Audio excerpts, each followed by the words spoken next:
অপচয় আর কিছু বদ অভ্যাস পরিবর্তন করতে পারলেই মধ্যবিত্ত পরিবারে আপনি হবেন সবার সেরা। যত্নশীল হতে হবে প্রত্যেকটা জিনিসের উপর। নিজের সংসারের দায়িত্ব নিজেকেই নিতে হবে।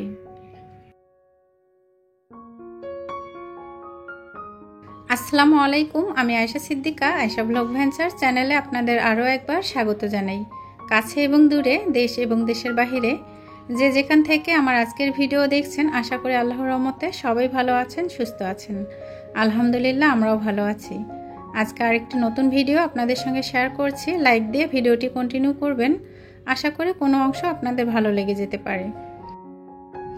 যারা আমার ভিডিও কন্টিনিউ দেখেন তারা কিন্তু নিশ্চয়ই বুঝতে পেরেছেন একটু পেঁপে আমি পাখির জন্য রেখে এসেছি।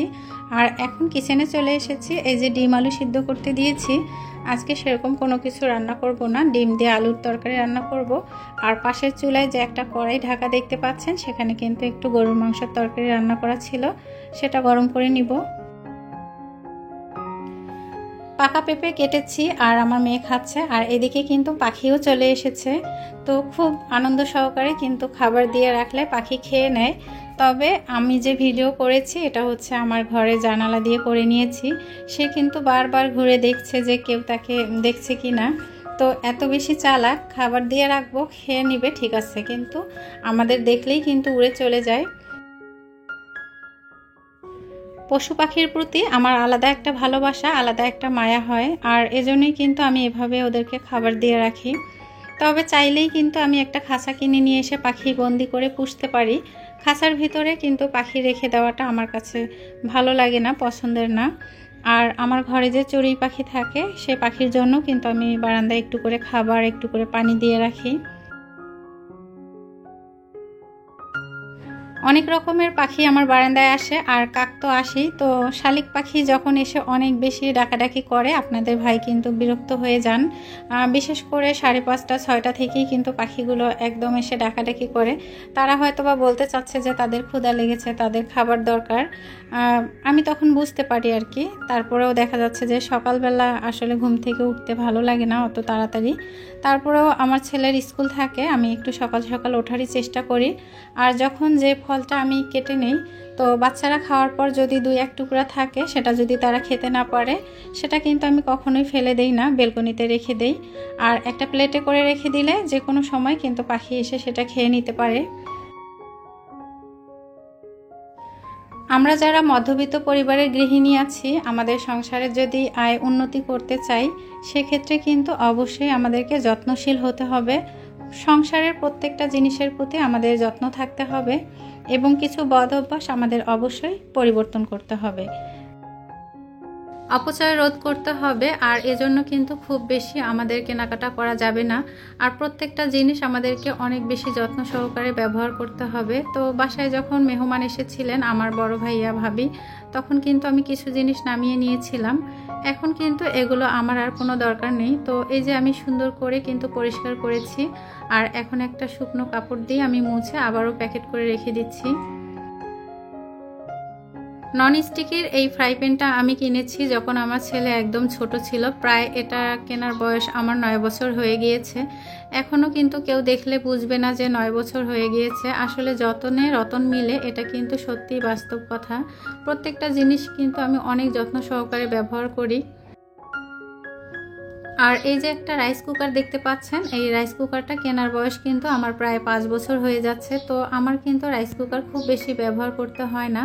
যখন আমি ব্যবহার করব তখন কিন্তু এটা নামিয়ে নিই, আবার যখন আমার কাজ শেষ হয়ে যায় তখন কিন্তু আবারও সুন্দর করে পরিষ্কার করে আমি প্যাকেট করে রেখে দেই। এভাবেই কিন্তু প্রত্যেকটা জিনিস আমি ব্যবহার করি।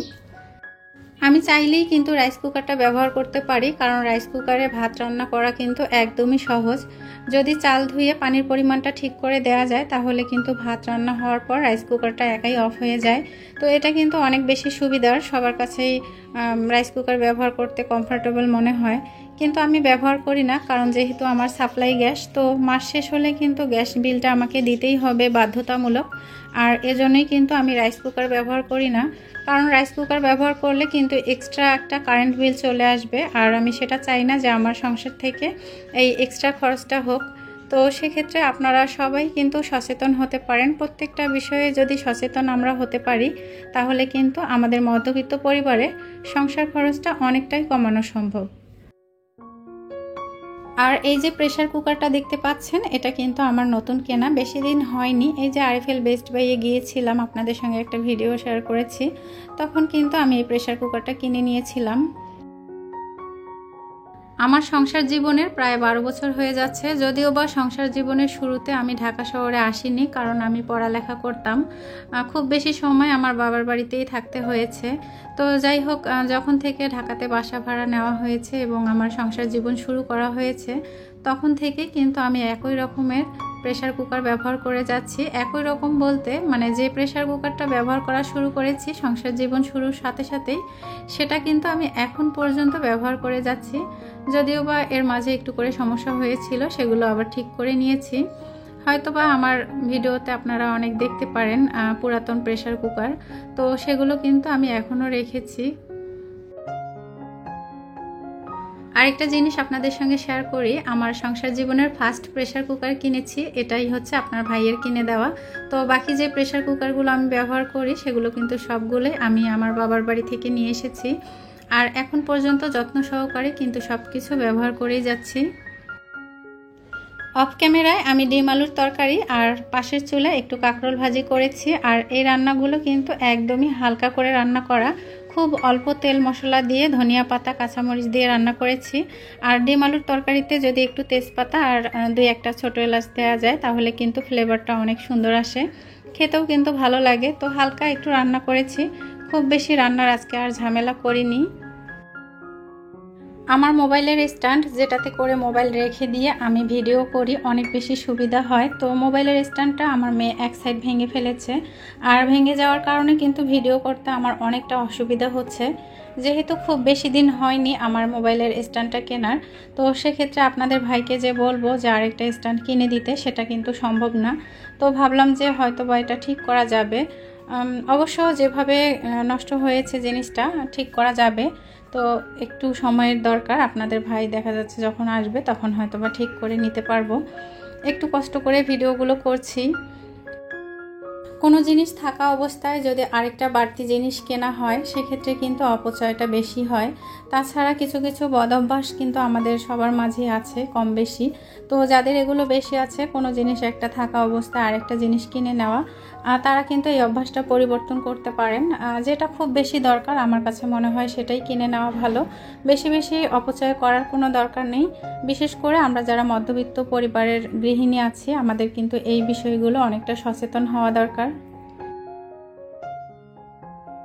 যারা আমার ভিডিওটি দেখতে দেখতে এ পর্যায়ে চলে এসেছেন কিন্তু একটা লাইক করতে ভুলে গিয়েছেন, প্লিজ একটা লাইক দিয়ে দিবেন।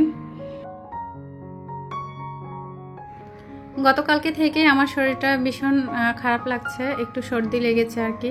তো এই যে ঋতু পরিবর্তন হয়ে যাচ্ছে, এখন কিন্তু আস্তে আস্তে শীত চলে আসছে। তো দেখা যাচ্ছে যে রাতের কিছুটা সময় কিন্তু গরম লাগে, আবার কিছুটা সময় ঠান্ডা লাগে। তো এভাবেই কিন্তু আমাদের কম বেশি সবার ঠান্ডা কাশি জ্বর এরকমটা হচ্ছে। তাছাড়া বাইরে প্রচুর পরিমাণে ডাস্ট আর ধুলাতে কিন্তু আমার অ্যালার্জি। তো এই ধুলা যখন আমার নাক দিয়ে যাবে তখনই কিন্তু আমার একটু ঠান্ডার সমস্যা হয়। যদিও বা আল্লাহর রহমতে অনেক দিন ধরেই সুস্থ আছি। এটা হচ্ছে আমার বিকেলের ভিডিও। তো একটু মুসুরের ডাল ভিজিয়ে রেখেছিলাম, সেটা দিয়ে বড়া করব। আর পুদিনা পাতা আপনাদের ভাই বাজার থেকে নিয়ে এসেছিলেন, সেগুলো কিন্তু পরিষ্কার করে ফ্রিজে রেখেছিলাম। আর এখন কিন্তু একটা কালো কালো হয়ে গিয়েছে, তো খুব বেশি নষ্ট হয়ে যায়নি আর কি। যদি বড়া ভেজে খাওয়া যায় তাহলে কিন্তু খেতে ভালোই লাগবে। পুদিনা পাতা কিন্তু আমাদের শরীরের জন্য অনেক বেশি উপকারী। চেয়েছিলাম একটু লেবু দিয়ে শরবত করে খেতে। দুপুরের দিকে ঢাকা শহরে বেশ গরম থাকে, তবে সেটা আর হলো না। যেহেতু পাতাগুলো একটু কালচে ভাব হয়ে এসেছে, তাই কিন্তু ডাল দিয়ে বড়া ভেজে নিয়েছি। ডালের বড়া, পাকোড়া কিংবা যে কোনো পাতার বড়া করার সময় কিন্তু আমি একটু করে কর্নফ্লাওয়ার দিয়ে থাকি, তাতে করে কিন্তু বড়াটা একটু মুসমুসে হয়। এটা চাইলে কিন্তু না দিলেও হয়। তো আপনাদের ভাই একটু মুসমুসে টাইপের বড়াটা খেতে পছন্দ করে, যার জন্য কিন্তু 1 টেবিল চামচ পরিমাণ আমি কর্নফ্লাওয়ার দিয়েছি।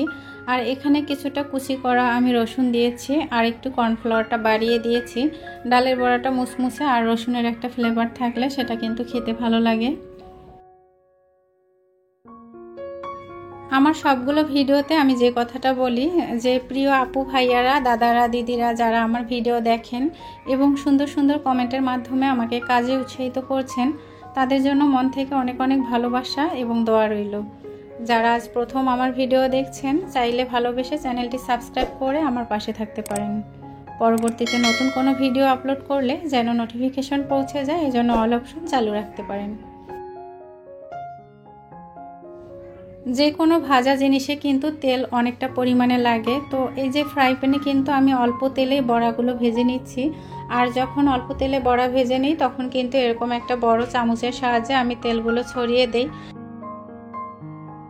খুব বেশি তেল অপচয় করার দরকার নেই। অল্প তেলে যদি বড়া কিংবা পিঠা আপনারা যদি ভেজে নিতে চান, তাহলে এভাবে একটা চামচের সাহায্যে তেলগুলো ছড়িয়ে দিয়ে কিন্তু ভেজে নিতে পারেন।